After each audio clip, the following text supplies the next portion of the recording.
Arkadaşlar kanalımıza hoş geldiniz. Yanımda Özkan'ım var benim ya. Reisim. Özkan. Vallahi çok özledim seni ya. Ben de özledim valla. Görüşemiyoruz. Görüşemiyoruz aynen öyle. Sen yoğunsun. Ameliyat bizim- bitti, irtibat bitti galiba bizde. Ama Allah'ın işi biraz daha zorlasam el ele dediğin gibi Evet. bir ameliyata daha girecektik. Evet. Ne ameliyat olduğunu söyleyelim mi? Söyleyelim söyle. Ha, yarın platinleri çıkartıyorum artık. Komple bütün sürecim bitiyor. Bacak eski bacaktan daha sağlam bir şekilde, zaten şu anda da sağlam ama platinsiz bir şekilde. Bakalım, heyecanlıyım. Nasıl Heyecanlısın. olacak? Evet. Ya şöyle bu arada istiyorsun değil mi çivileri? Verelim sana. Hatıra olarak. Valla ben isterim de hanım ister mi evde? duvar az. Ha aynen. Ondan geçiyor bütün olaylar, o yüzden Duvar az bilemiyorum. verelim bu arada. Evet şimdi sürecin aslında sonuna geldik diyebiliriz değil mi? Yani aslında sürecin sonuna değil de son bir rütuş kaldı. Çiviler çıktıktan sonra artık hiçbir iz kalmayacak boy uzatma ameliyatıyla ilgili. Ama istesem de kalabiliyor galiba değil Tabii mi? ömür boyu Çok bırakabilirsin ama sıkıntı. ben tavsiye etmiyorum. Evet. Hani niye tavsiye etmiyorum? Çünkü zaten kemiğin kaynamış. İçeride aksesuar görevini üstleniyor. Hani hiçbir işlevi yok. Bir de fazladan kilo belki be. Yani birkaç aynı oynayabilir aslında gram diyelim. Gram. Ve şöyle misal daha çok böyle hani tenistir, kickboxtur bu tarz ağır sporlar yapıyorsan hani kemiğin daha esnek olabilir hissiyatına gireceksin. Bu arada tenis oynadım bunlarla. Sıkıntı Çok yaşadın aşırı mı? zorlamadı öyle yani. Bir şey hissetmedim. Sadece bazen bence psikolojik de olabilir bu. İçinde platin olduğunu ve çivilerin buradan tuttuğunu işte koşarken, yürürken bazen hissediyorsun. Lan acaba şunu yapmasam mı? Lan acaba biraz daha mı dikkat etsem diye bir insanı biraz tutuyor ne olursa olsun. Hani şey gibi bir şey. Benim işte mesela yıllar önce kolum kırılmıştı. Kolumun kırılacağı herhangi bir böyle şeye cesaret edemiyorum yani. Onun gibi bir şey Korku aslında. var abi. Evet. Ama platin çıktıktan sonra büyük ihtimal lojik olarak daha rahat edeceğim. Sana hani ameliyat süreci nasıl geçti falan bunları hiç girmeyeceğim çünkü artık Anlattık zaten. anlattık huzurda. yani konuşa. Belgeseli var be. Aynen öyle. Özkan'ım şimdi şunu sana sormak istiyorum. Şimdi 3 yıl oluyor değil mi ameliyat olalı? 3 oldu galiba değil mi? Herkes kafa sallıyor arkada. 2022 miydi? Vay be. Yani 3 yıl yaşlandık. Küçük Özkan da bizimle. 3 yıl ne çabuk geçmiş. Evet. Özkan ben senin ilk telefon görüşmemi hatırlıyorum biliyor musun? Evet ya. Dışarıdaydım ben böyle konuşuyorduk. Vay be. Ben hiç unutmuyorum.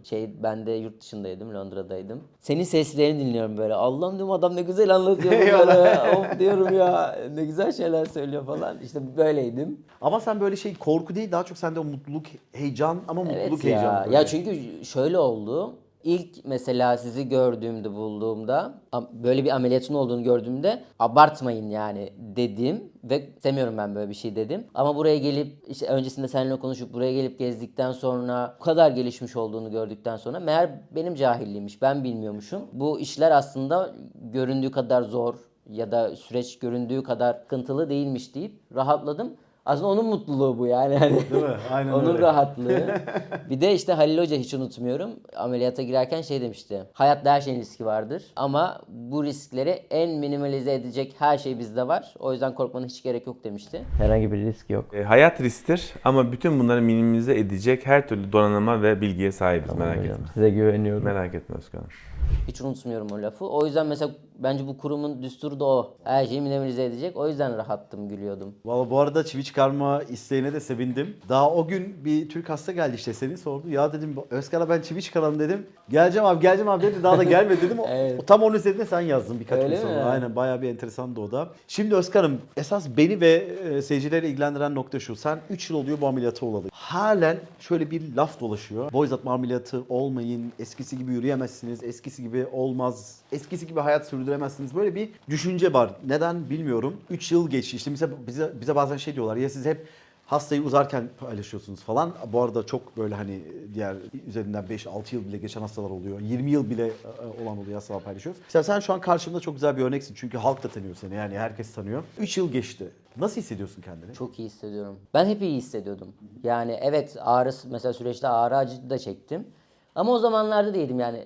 Hep söylüyorum, o süreçte de ben ya keşke olmasaydım dediğim bir an bile olmadı. Samimiyetle söylüyorum. Burada karşılaştığımız Türklerle de bunu konuşuyoruz.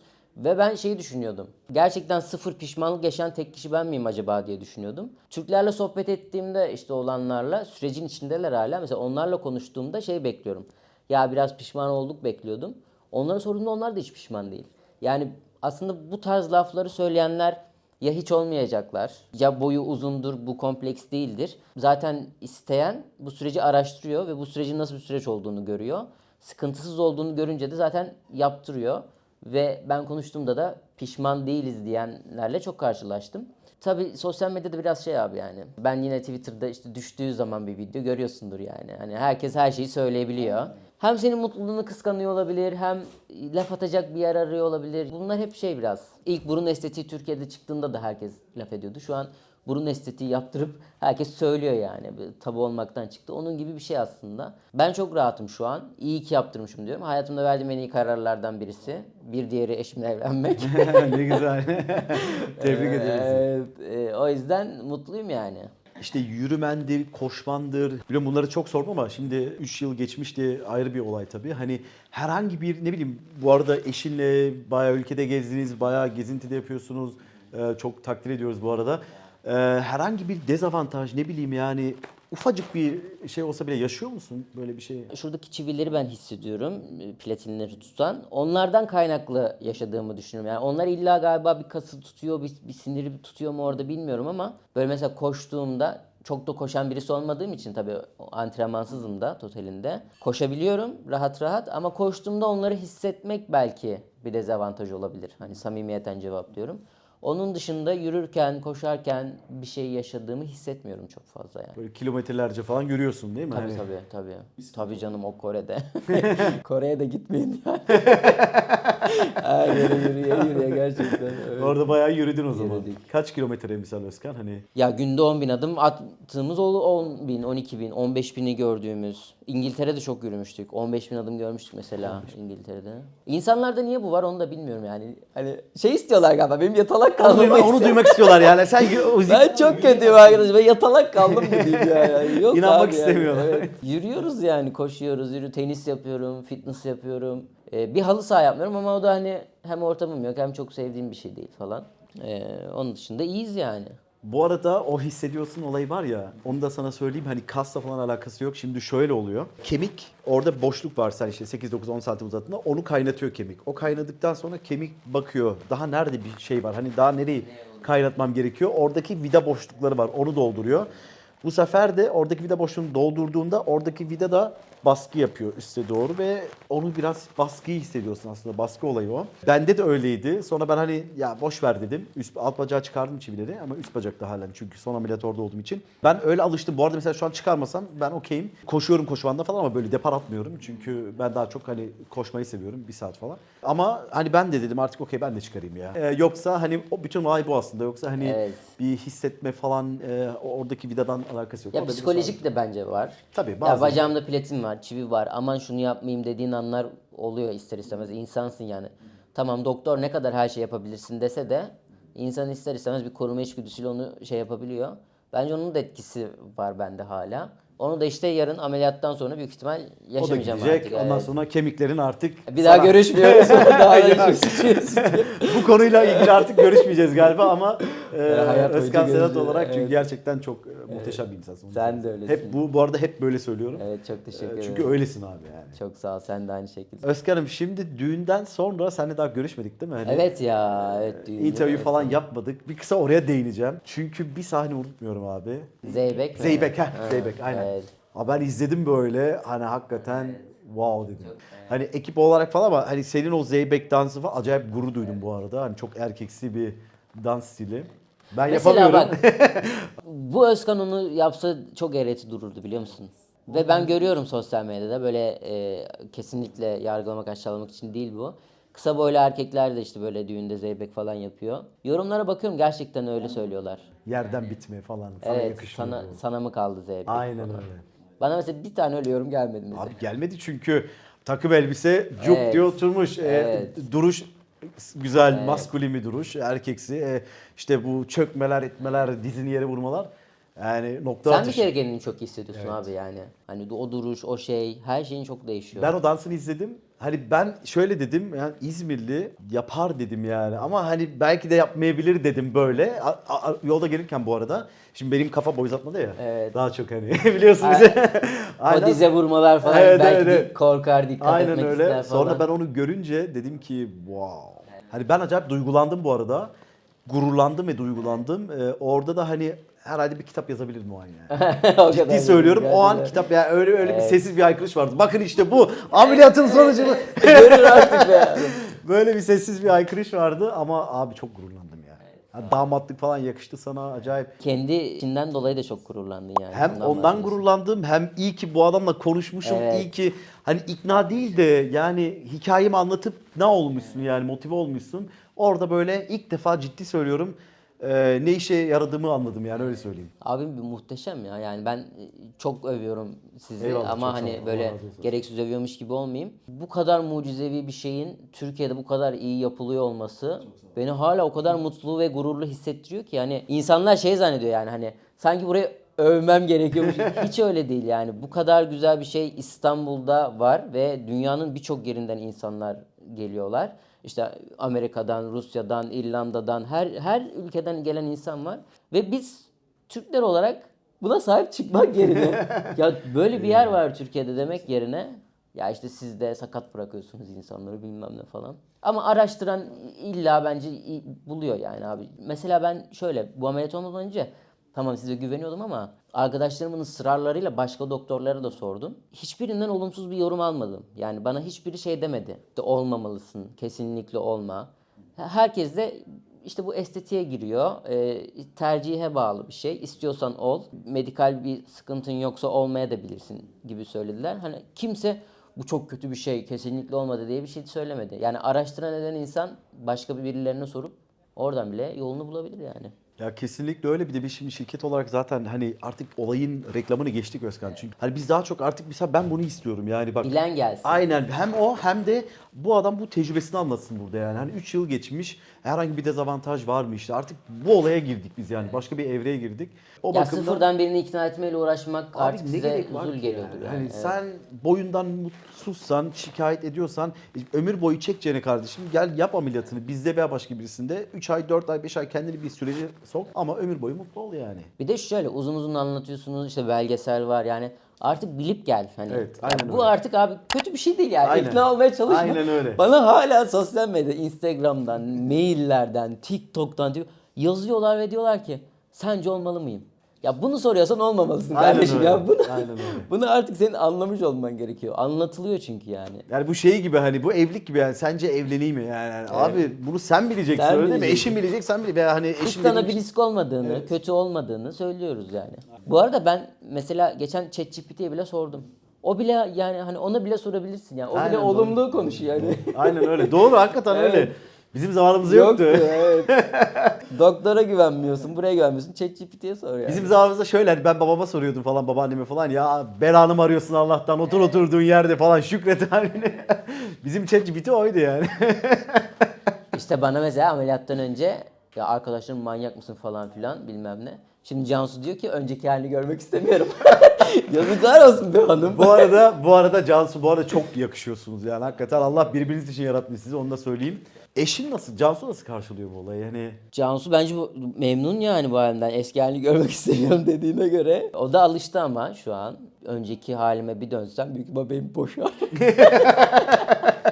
Cansu için uzattım falan düşünüyorlar. Ama Ha, yok, yok, öncesinde öyle de değil. zaten birlikteliğimiz vardı hani şeydi. Bu halimi gördükten sonra hani şöyle düşün. Göbekli sevebilirsin. İşte göbeklidir, işte bakımsızdır ama seversin. Ama işte fitness yapar, kaslı hale gelir, düzenli olur. Dersin ki eski haline dönme. Bu halin çok daha iyi. Evet. Onun gibi bir şey yani. ama şimdi aslında ben soruyu biraz farklı sordum. Şimdi şöyle misal bazı erkekler ben konuşuyorum böyle bu ameliyat oluyor utanıyorlar hani aman işte video çekmek istemiyorum diyorum saygı duyuyorum ama şey diyor şundan dolayı hani eğer ileride evlenirsem eşim bilmesin bu ameliyatı olduğumu. O zaman ben de şunu diyorum kendi kendime saygı duyuyorum tabii ama ben olsam söylerdim yani niye söylerdim ben gurur duyardım. Cesaret işi. Evet problem buydu cesaretliydim oldum yani hani. Sorumluluk aldın. Aslında güzel mi? de bir şey. Aynen. Mesela ben etrafımdan çok öyle övgü aldım. Ya çok tebrik ederim seni. Çok şaşırıyorum. Nasıl böyle bir şey ettin? Nasıl böyle bir sorumluluk aldın? Bravo diye. Çok övgü alıyorum. Bence takdire şayan da bir şey. Aynen öyle değil mi? Ya her erkeğin cesaret edip sorumluluk alabileceği bir şey değil ya. Bu senin kendi özgür iradeni gösterir bir yandan.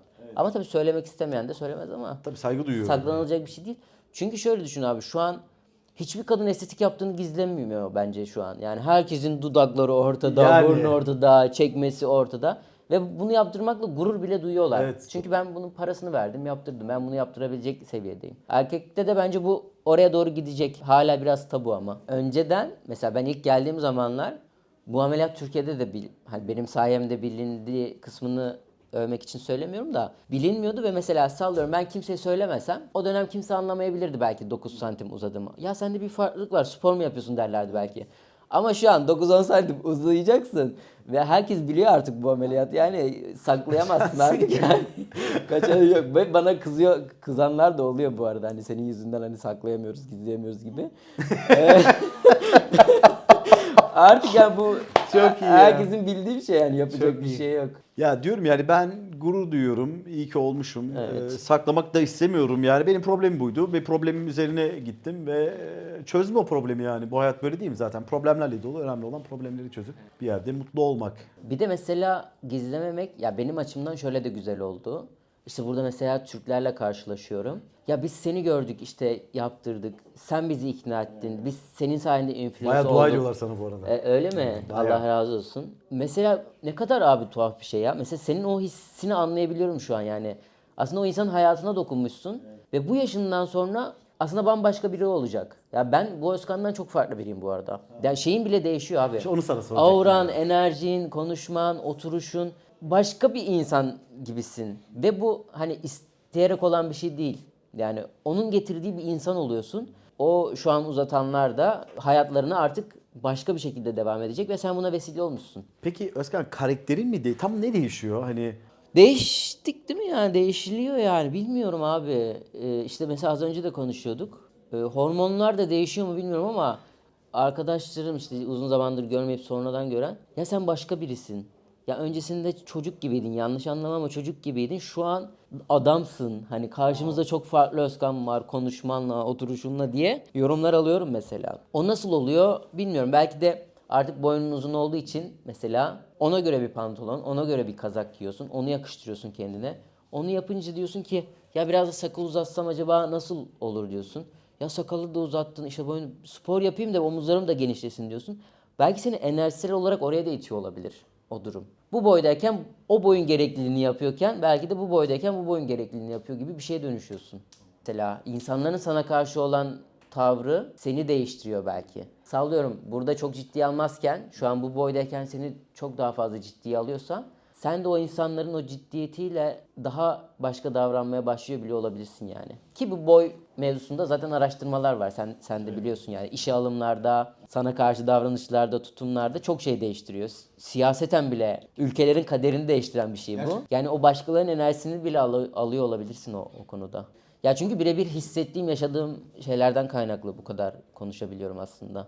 yani ben hep bunu takdir etmiştim yani. Düşünsene hani bir insanı değiştiriyorsun ve o insan değişiyor ama eskisi gibi oluyor. Yani yürümesidir, bu boy uzatma konusunda konuşuyorum. Biliyorum hayal geliyor insanlara ama Evet. hakikaten öyle değil ya. Ben abi çok çektim, sen de öyle. Sen farklı çektin, ben farklı çektim. Yine galiba yeni bir sistem çıkmış. Evet, yeni uzatma. Daha da kolaylaşıyor galiba. Aynen, Fitbone daha böyle daha kolay bir sistem, daha iyi sistem. Daha iyi sistem derken daha böyle dayanıklı diyelim bu diğer yönteme göre.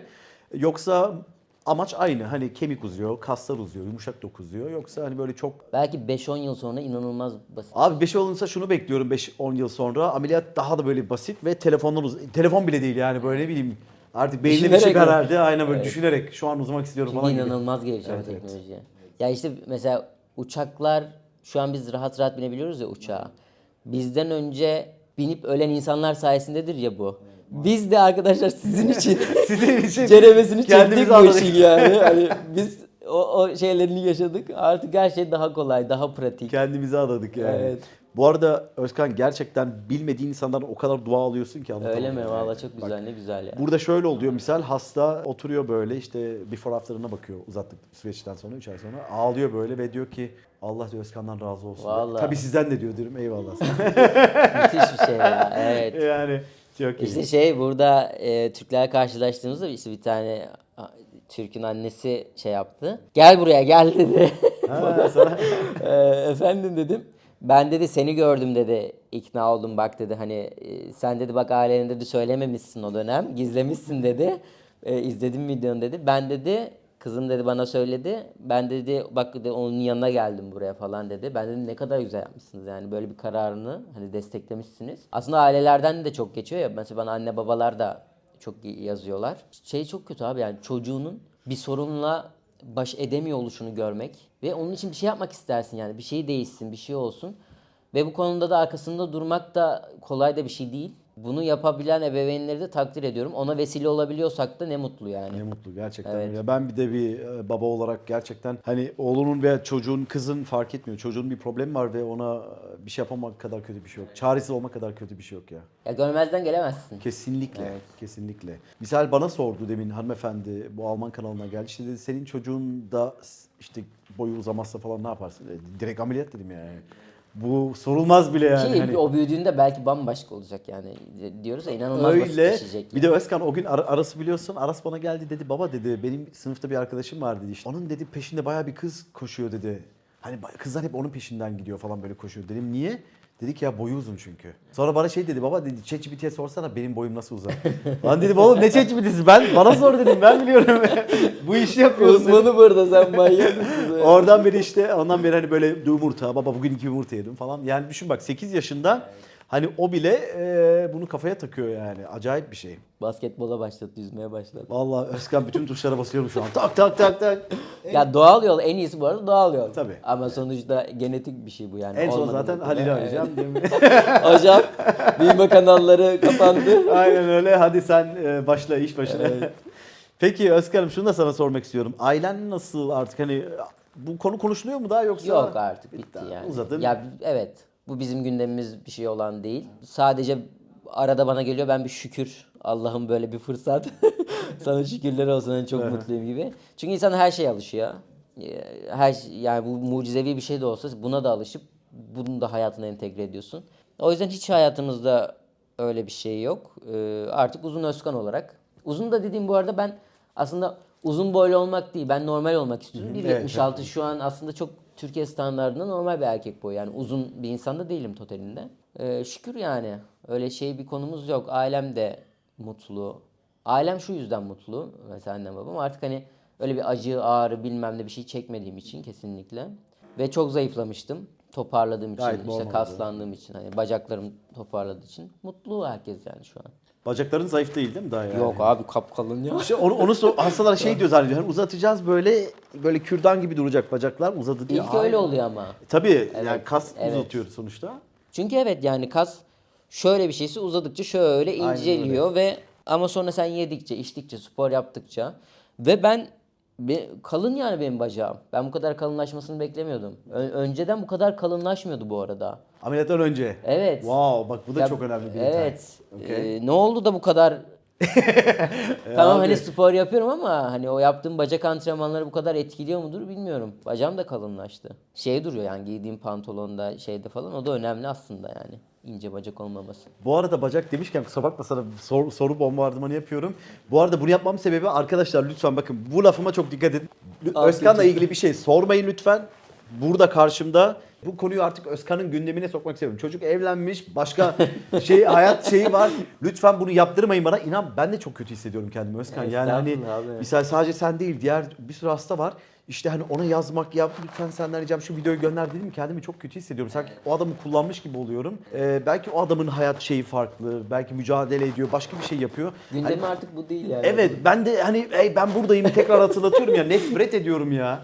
O bakımdan arkadaşlar bu videoyla yetinin bakın soruyorum.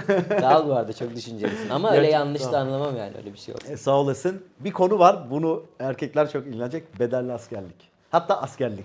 Askerlik bedelli askerlik yaptın değil mi sen? Okey bedelli askerlik uzatmadan sonra yaptın değil mi? Evet. Ah çok şükür bu artık bu konuyu da hallediyor. Askerlik yapabiliyorum diye mi soruyorlar? Evet.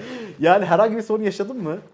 Şöyle ben sürecimden bahsedeyim samimiyetle o zaman. Tam işte ben ameliyat oldum bitti süreç. Bir sene sonra falan Wow. sanırım askerlik Aha. geldi benim. İşte konuştuk falan. Heyete çıkarttı beni doktor. Dedi sen heyete gözükmelisin. Heyete gözüktüm. Dedi ki sen gidemezsin bu sene. Sen dediler seneye gel bir daha kontrol edelim dediler. Okey tamam. Yani bir Neden sene peki? uzatma verdi. Bilmem heyetin kararı bu yani. Yani şey çiviler- açıklamadı. Ha, platinler çiviler duruyor ya hala. Ha okey. Yoksa yürümen falan değil o normal değil. Yok galiba. yürümeme bakmadılar zaten tamam. hiç. Hani çıktım rapora baktılar, röntgene baktılar. Ya sen seneye gel dediler. Tamam dedim ben de. Hani ben hiç bu arada şey yapmadım. Ya ben yürüyemiyorum, sakattım, benim bacağım böyle. Zaten Ha, öyle sen- bir şey yok. Yalan da söylemek istemedim yani adamlara hani askerlik yapmamak için Sen bir de doktora. milliyetçi bir adamsın zaten, Evet. onu biliyorum. Ya doktor ne karar verirse odur yani. Tamam dedim ben seneye geleyim. Seneye gittim. Doktora görüşmeye girdim. Baktı böyle. Sen uzatma almışsın dedi. Evet dedim. Neden dedi. Boy uzatma ameliyatı oldum dedim. Bir şey var mı dedi. Yok dedim. Ya sen iyisin ya dedi. Sen git askere dedi bana. O yüzden ben biraz şaşırdım peki. Yok alışmıştı galiba. Ha, Böyle. okey. Hiç şey yapmadı. Doğrudur. Doktorlar çünkü çok biliyor ya. Doktorlar şaşırmıyor genel olarak. Sizin kararınız ya. Bu benlik bir şey değil. Siz git diyorsanız gideceğim ben hani. Bu benim kararıma tabi bir şey değil. Tamam dedi sen git dedi. Tamam dedim. İmzaladı çıktım. Sonra başvurdum. Ama ben yine raporlarımla gittim. Röntgenimle gittim ne olur ne olmaz. Çünkü hani orada ne yapacağımı, neyle karşılaşacağımı bilmiyorsun. Bedelli askerlik bu arada bir şey yapmıyorsun yani. Hani yaptığım bir şey de yokmuş da. Böyle içtima, koşma, moşma falan. Ya içtima tabii ki var da mesela biz sürünmedik bile Ha, yani. tamam. Hani şimdi yerinden yerine değişiyordur belki ama. Neyse gittim raporlarımı şeyimi de götürdüm. Bir komutana gösterdim sadece. Benim dedim böyle bir şeyim var. Ha, tamam dedi. Ben sonrasında daha rahat askerlik için. Benim biraz bahanem olmuş oldu aslında. Boy uzatma ameliyatının azizliği mi diyeceğim? Bana bu arada şey demedi. Tamam sen git yat gibi bir şey söylemedi yani de. Bazı şeylerden eğitimden ya komutanım ben komutanım şey benim böyle masa başı bir şey falan. O yüzden bir sorun yaşamadım ama ya bir şeyler yapsaydım da büyük ihtimal bir şey olmazdı yani. Ya güzel ülkemizde şunu çok seviyorum. Çok anlayışlı bir milletiz yani. Hakikaten Evet, onu evet. söylemek lazım. Ya askerde bile, ciddi yerde bile anlayış, komutanlarda falan, bu çok takdire şayan bir şey yani. Ama gidebildin sonuçta yani. Gidebildim şöyle galiba. Antrenman falan. Antrenman? Hani böyle ne bileyim anlatıyorlar bazen işte sabah. Yok biz bir koş- şey yapmadık Ha, abi ya. tamam. Ya genel olarak da bir şey yapmadık bu arada. tamam. Bana özel değil. Platini çıkarıp gitsem belki orada hiçbir bahanen yok. Ve bacağın aslında eskisinden daha sağlam. Her şeyi yaptırırlar sana yani. Her şeyi yaparsın büyük ihtimalle. Normalde platin olunca gitmiyorsun bile belki. Yani hani bu bacağını kırdın şuranda platin var. O heyete bağlı, doktora bağlı. Hani o anki ruh haline bağlı belki. Sen git ya da gitme derse ona göre gidip gitmiyorsun. Şimdi her boy uzatan da gidiyor Tabii canım, demeyelim aynen. şimdi yanlış bir şey olabilir. Yo, çoğu kişi var bu arada. Boyunu uzattık gitti falan. Ya ben 2 platinle çivilerle Aha. gittim mesela. Bana gitme demediler. Ya şimdi şöyle, tabii kalça protezi, diz protezi, bu tarz hastalıklarda o ayrı bir olay tabii, orada gidemezsin ama hani sonuçta kozmetik bir ameliyat, doktorlar da biliyor zaten, Evet. doktor sana o imzayı verdiyse. Evet. Ha, bu arada sen ne bileyim koşma takımına falan da katılsaydın koşabilirdin, bir sıkıntı olmaz. Yürürdüm, Yürürdün, koşardım. aynen. Ama benim orada biraz bahanem gibi olmuş oldu şimdi. Hani Anladım. şey olmasın. Ama ben şeye İyi de şaşırdım. oldu ama yani bahaneden ziyade. Ya tabii boşa geçmedi canım. Yani. Orada evrak işlerine falan da baktık hani. Yine Sonuçta vatanımıza onu da birileri hizmet yapmak. ettik Tabii yani. canım, onu da birileri yapması gerekiyor ama aynen. Evet. Ama şeye de şaşırdım sonrasında ben gördüm. Mide ameliyatı olanlar, küçültme ameliyatı olanlar mesela gitmiyormuş. Aa, Evet. Göndermiyorlarmış. İnsanlar aklında o yüzden de soru olabilir. Mesela benim bacağımda 2 tane platin var. Tabii gitmemem için bir engel yok. Ama onu neye göre karar veriyorlar? Adamda platin var gidiyor, midesini küçültmüş gitmiyor. Demek ki orada bizim bilmediğimiz, doktorların da bildiği risk başka faktörü şeyler var. var demek ki, aynen. Hani mide kanaması falan olabilir. Belki. Bazıları stres yapabilir, hani stres Evet. mideye iniyor ya. Olabilir vallahi, doğru yani. Onu bilemiyorum. Saygı duyuyorum tabii, her ameliyat zor. Hani bu yaptığımız iş de kolay değil bu arada arkadaşlar. Sadece bir süreç anlatıyoruz burada. Özkan'ın yaşadığı süreç bu. Ben farklı süreç yaşadım. Sana acaba askerlikten kaçmak için de soruyor olabilirler mi? Yani olabilir, bilmiyorum. Hani bedeller biraz daha farklı tabii ki. Ama hani olabilir Abi yani. bedelli de pahalı artık. Yani adam Doğru. şunu söylüyor olabilir yani. Askere vereceğim parayı boy uzatmayı. O da doğru Yani olabilir onu vallahi. bile düşünüyorum. Ama hani ben sadece sormak istedim, oluyor mu Ha, olmuyor mu evet. diye. Ben gitmedim bu arada. Hani bizim yurt dışında para yatırıyordun işte bedelli, ama gitmiyorsun. Hani bilmediğim için bu arada o konuda biraz cahilim. Sormak istedim. Ben gittim vallahi yaptım bir ay. tamam. Ama yani güzel de oldu yani. Yo, iyi oldu vallahi. Bir Bence bir değişik- erkeğin bir askere gitmesi gerekiyor abi. Bir adam olması gerekiyor. Bir ay sen ne yaptı fark etmiyor ama bir gitmesi gerekiyor Evet. yani. O kalabalığın içine falan. Ya tabii ilk gidince kötü hissediyorsun tabii ama ya şu an anlatınca iyi anlatıyorsun. Bu arada sana orada boyun uzattın falan diye soran oldu mu? Çok asker? herkes abi. Askerde. Herkes biliyor bu arada. İnanılmaz yani. Ben bu kadar Türkiye'de bunun herkesin bileceği bir şey olacağını düşünmüyordum. İnanılmaz yani. Yani Türk halkı bir de önem veriyor boya falan. Gerçi dünya artık yani. Hani biçim bile kısa kalmadı orada yani. Onlar bile yapay uzuyor. Ya vallahi çok sağ ol Özkan'ım. İnan acayip sevindim seni tekrar gördüğüme. Evet, güzel oldu. Enerji. Çok güzel oldu. Bu arada bakın arkadaşlar her şeyi sordum. Hani süreci zaten konuştuk. Sakat kalmadı Özkan. Biliyorum hani bazıları bunu görmek istiyor bu tarz. Bollywood'u görmem ama böyle bir şey yok. Adam sapasağlam. Belki eskisine göre de daha iyi. Evet, ya onu da bilmeleri lazım. Bu arada eski kemikten çok daha güçlü bir kemik var. Hani insanlar en çok kemikten bence korkuyorlar. İşte kemiğin kırılıyor falan. Ya kemiğin kırılmasında bir şey yok. Ben 2 kere kolumu kırdım. Onlar daha kötüydü diyorum. İnsanlar anlamıyorlar. Ya kemik şöyle ayrılıyor. Arasını doldurduğunda bu kemik öncesinden daha güçlü bir şekilde kaynatıyor arayı. Değil mi? Benim Evet, şu an kemiğim aynen, röntgende aynen. de öyle yani. Aynen öyle. Onun çevresi daha geniş, kalın aslında. Aynen öyle. Tek korkmanız gereken süreçten korkabilirsin ama o da geliyor geçiyor yani. Hani bu kadar 10 santim uzamaya onu da yaşayamıyorsan yapacak bir şey yok. Yani insanlar şunu kabul etmek istemiyor yani olamaz diyor yani. 10 santim uzuyorsan bir bedel ödemen gerekiyor. Ya bir Bu bacak kadar kolay gidecek ya olmamalı. sakat. Evet. Aynen öyle. Evet. Ama vallahi böyle arkadaşlar. Tabii ki zor komplikasyon vakalarımız da var ama hani Allah'a çok şükür ağır bedel ödemiyor kimse. Hani Ya bunu kesin olarak düşünüyorsanız ya yaptırabileceğiniz en iyi yer. eyvallah çok sağ ol. Böyle bir çok, kurum az önce de konuştuk. Böyle bir kurum dünyada yok zaten değil mi? çok sağ ol. Yok benim Ha, bildiğim. ciddi de soruyorum. Hani Yok şey olarak gerçekten yok. Hayır yok. Ameliyat olup evine gidersin ama psikolojik olarak çok rahat bir süreç geçirmezsin bence. Tek olabileceğiniz her şeyi minimalize eden bütün riskleri nötrleyen, eksiye çekebilecek olan yer burası. Hani daha da korkuyorsanız olmayın. Ya şimdi de Özkan'ım şuna çok önemli bir noktaya değindin aslında. Hani sadece şimdi şöyle düşünsene bazı insanlar para ödüyor buraya son kuruşu veya bir şeylerini satıyor veya bütün parasını buna harcıyor. Şimdi şöyle bu ameliyat olup eve gittiğin takdirde bir yara bakımı olmuyor. İşte bir enfeksiyon oluyor. Enfeksiyondan dolayı belki 4 santimde bitirmen gerekiyor uzatmayı. Ya da baştan beri yanlış ilaç kullanıyorsun. Mesela doktor sana reçete yazıyor. Sen löp löp löp götürüyorsun ilaçları leblebi gibi. Ondan sonra vücut artık kabul etmiyor. Bir 5-6 santimden sonra diyor ki tamam sen çok ilaç kullandın artık vücut ilacı kabul etmiyor.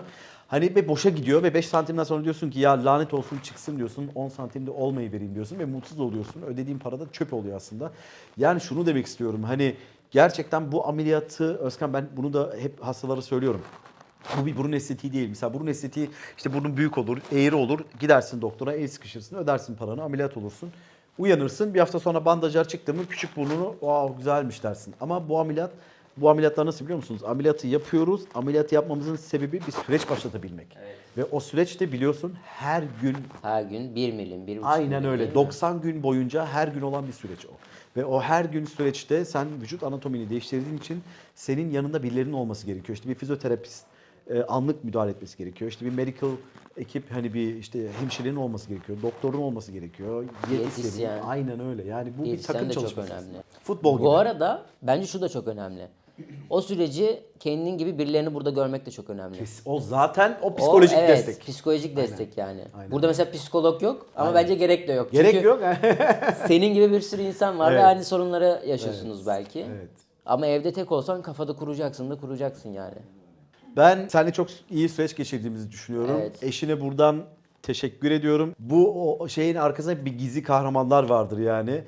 Çünkü siz hani bu videoyu görüyorsunuz. Öncesi ve sonrayı görüyorsunuz ama o insanla bir zaman geçiren birileri var. Eşi burada gizli kahraman. Bir de arkadaşın Mert Mert o da buradan gizli çok selam. kahraman. Gerçekten biz gördük bunu ve bayağı bir psikolojikmen, motivasyon amaçlı sana çok destek Sağ çıktılar. olsunlar evet. Onlara da teşekkür etmek istiyorum. Bu arada bu gerçekten aşktır yani. Onu da Aşktır, söyleyeyim. evet, evet, Bu sağ olsun. hakikaten çıkarsız bir aşk abi. Onu da söyleyeyim. Diyorum Sağ ya olsun. Allah mutluluğunuzu bozmasın inşallah. Amin inşallah hepimizin. Özkan'ım seni tanıdığımıza çok memnun olduk. Ben de aynı şekilde abi. Çok iyi bir insansın. Memnun Lütfen- olduk derken sanki hani şey gibi. Hayır hayır. Bu artık şöyle boy uzatma Evet. olayında memnun oldum abi. Şey olarak tabii aile olarak Artık evet. görüşeceğiz inşallah. Ama boy uzatma ameliyatı lütfen arkadaşlar ne bana sorun ne bu çocuğun gündemini artık getirin. Bırakın hayatını yaşasın. Ben de önüme bakayım. Evet. Hani ben gerçekten senin bu konuyu rahatsız etmek istemiyorum. Mesela. Çok Estağfurullah, rahatsız ediyorum. Ve estağfurullah. ekibime de lütfen rahatsız etmeyin artık. Estağfurullah. her Çok kötü zaman bir şey yani. Ha, beni getirin gündeme. Benim işim bu ama bu adam artık öncelikleri hani şeyi farklı. Tekrardan memnun olduk ekip olarak. Hep böyle bir hastalarla, senin gibi hastalarla karşılaşırız. İnşallah. Ben de çok teşekkür ederim her şey için. Yine buradayken bir kez daha. Öveceğim yani yapacak bir şey yok. Ya bu kadar Türkiye'de iyi, muhteşem, güzel bir yerin olması hala bana dediğim gibi gurur veriyor ve bu süreci en kolay atlatabileceğim şekilde hepiniz çok güzel yönettiniz. İşte sen, işte eşin olsun, Jiyan, diyetisyenler, işte sosyal medyacılar keza yani onlar bile yani hani psikolojik destek olarak hemşireler, fizyoterapistler. Gerçekten bizi izleyip bunu düşünenler varsa samimiyeten söylüyorum mutlaka buraya gelmelisiniz. Bu bir reklam değil, bir şey değil. Süreci en kolay geçirebileceğiniz yer burasıdır. Ben de bir kez çok teşekkür ederim hepinize yani. Sağ ol Özkan'ım. Biz teşekkür ederiz. Arkadaşlar Özkan'ın hikayesiydi bu. Nice güzel hikayeleri inşallah.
Bir dahaki videoda görüşmek üzere.